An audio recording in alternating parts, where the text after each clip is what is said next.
Selamat pagi student sekalian. Hari ini belajar agama kembali dengan Sir Arisman. Tema kita hari ini adalah panggilan hidup membiara. Hidup membiara adalah suatu bentuk hidup selibat yang dijalani oleh mereka yang terpanggil untuk mengikuti Kristus secara tuntas. Artinya adalah total dan menyeluruh dengan mengikuti nasihat Injil. Dengan kata lain, hidup membiara ini suatu corak dan cara hidup yang di dalamnya orang hendak bersatu dan mengikuti Kristus secara tuntas. Melalui apa? Ada 3 gaul yang mereka ucapkan, yakni keperawanan, kemiskinan, dan ketaatan. Untuk itu mari kita awali pembelajaran ini dengan doa pembukaan. Tetap cinta, ku tetap setia, ku tetap setia, walau topan datang menerpa, ku tetap setia. Terlalu banyak yang Tuhan telah beri, takkan mungkin ku balas dari apa yang ku miliki. Ku persembahkan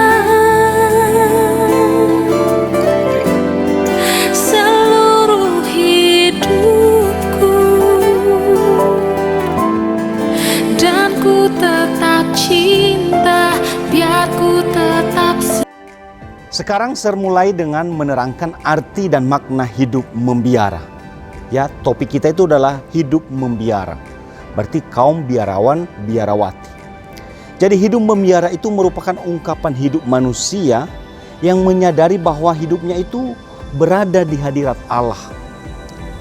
Agar hadirat Allah bisa diungkapkan secara padat dan menyeluruh, orang harus melepaskan diri dari segala urusan membentuk hidup berkeluarga. Hal ini dilakukan mengingat berdasarkan pengalaman, kesibukan hidup berkeluarga itu sangat membatasi kemungkinan untuk mengungkapkan hadirat Allah secara menyeluruh dan padat. Dilihat dari segi hidup manusia keseluruhan, ternyata hidup membiara itu mempunyai nilai dan kepentingannya. Melalui hidup membiara, umat manusia semakin menemukan dimensi rohani dalam hidupnya. Dari pengalaman hidup yang praktis, orang menyadari bahwa dalam keterbatasan hidup mereka, hadirat Allah tidak dapat dinyatakan dengan bobot yang sama. Untuk kepentingan itu, tampaklah betapa pentingnya hidup membiara bagi hidup manusia itu. Jadi hidup membiara menuntut suatu penyerahan diri secara mutlak dan menyeluruh. Nah, cara hidup ini merupakan suatu kemungkinan bagi manusia untuk mengembangkan diri dan pribadinya. Maka hidup membiara mempunyai amanatnya sendiri, yaitu menunjukkan dimensi hadirat Allah dalam hidup manusia, dan karenanya hidup membiara itu disebut sebagai panggilan. Disebut sebagai panggilan. Nah, tadi kita sudah melihat dan mendengar bagaimana arti dan makna hidup membiara. Sekarang kita lihat inti hidup membiara itu apa.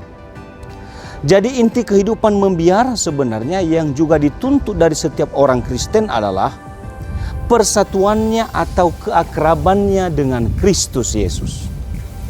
Tugas ataupun karir adalah soal tambahan bagi mereka, juga bagi kita. Tanpa keakraban ini, maka kehidupan membiara sebenarnya tak memiliki suatu dasar. Jadi seorang biarawan hendaknya selalu bersatu dengan Kristus dan menerima pola nasib hidup Yesus Kristus secara radikal bagi dirinya sendiri.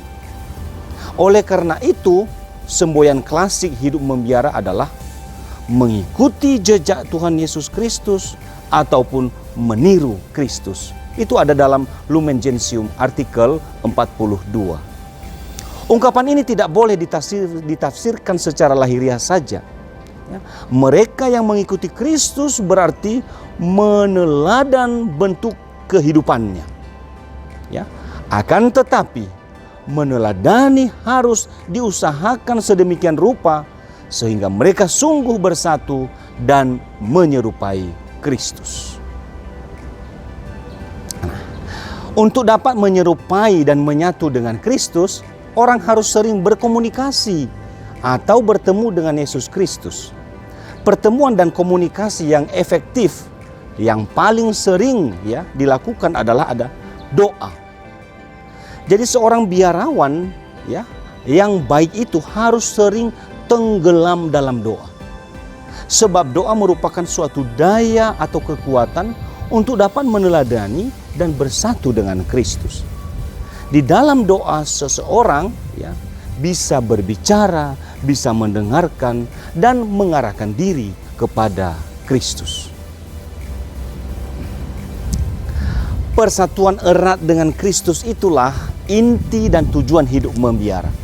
Tanpa persatuan dengan Kristus, hidup membiara akan rapuh karena tidak memiliki dasar. Seorang biarawan perlu mengusahakan persatuan yang erat dengan Kristus dan menerima pola hidup Kristus secara radikal. Radix itu artinya akar, secara mengakar sampai ke akar-akar kehidupan Yesus. Bagi dirinya sendiri, inti hidup membiara didasarkan pada cinta Allah sendiri. Demi cintanya kepada manusia, Allah mengutus putranya ke dunia untuk mewartakan, menjadikan saksi, dan melaksanakan karya keselamatannya bagi manusia. Yesus menjalankan tugas perutusannya secara sempurna dan radikal, dengan menyerahkan dirinya secara total kepada Bapanya. Memiliki dan menggunakan harta benda hanya sejauh diperlukan, dan melaksanakan karyanya, dan taat kepada Bapanya sampai wafat di kayu salib. Pola hidup semacam itulah yang hendaknya dihayati oleh seorang biarawan atau biarawati dalam hidupnya sebagai tanda persatuannya dengan Yesus Kristus. Nah, sekarang kita bahas tentang kekhasan hidup ini. Bedakan kekhasan hidup awam, kekhasan hidup para kaum hierarki. Sekarang kekhasan hidup kaum biarawan itu ada 3. Itu yang disebut dengan kaul atau janji suci. Yang pertama itu adalah kaul kemiskinan. Memiliki harta benda adalah hak setiap orang. Tetapi dengan mengucapkan kaul kemiskinan, orang hidup, orang yang membiara itu hidup melepaskan hak untuk memiliki harta benda. Ia hendak menjadi seperti Kristus, dengan sukarela melepaskan hartanya untuk memiliki harta benda. Untuk dapat menghayati kaul kemiskinan dengan baik, diperlukan sikap batin rela menjadi miskin. Nah, untuk itu berkaitan dengan pengungkapan atau perwujudan kaul kemiskinan itu ada 2 aspek. Aspek asketis dan aspek apostolik. Aspek asketis berarti gaya hidup yang sederhana. Dari sisi apostolis adalah orang mengucapkan kaul kemiskinan ini berarti rela menyumbangkan bukan hanya harta bendanya demi kerasulan, melainkan juga tenaganya, waktunya, keahliannya, dan keterampilannya. Bahkan segala kemampuan dan seluruh kehidupan. Tadi kaul yang pertama adalah kaul kemiskinan. Yang kedua adalah kaul ketaatan. Kemerdekaan atau kebebasan itu adalah hak milik manusia yang sangat berharga. Segala usaha akan dilakukan orang untuk memperjuangkan dan mempertahankan kemerdekaan. Tetapi dengan kaul ketaatan, orang memutuskan untuk taat seperti Kristus, melepaskan kemerdekaannya dan taat kepada pembesar. Itulah pimpinan biara. Jadi begitu mereka melakukan ketaatan kepada pimpinan seperti taat kepada Kristus. Dalam kaul ketaatan itu ya dapat dibedakan juga aspek asketis dan aspek apostolik atau apostolis. Ya. Dari aspek asketis ya, ketaatan religius dimengerti apa? Kepatuhan kepada pembesar.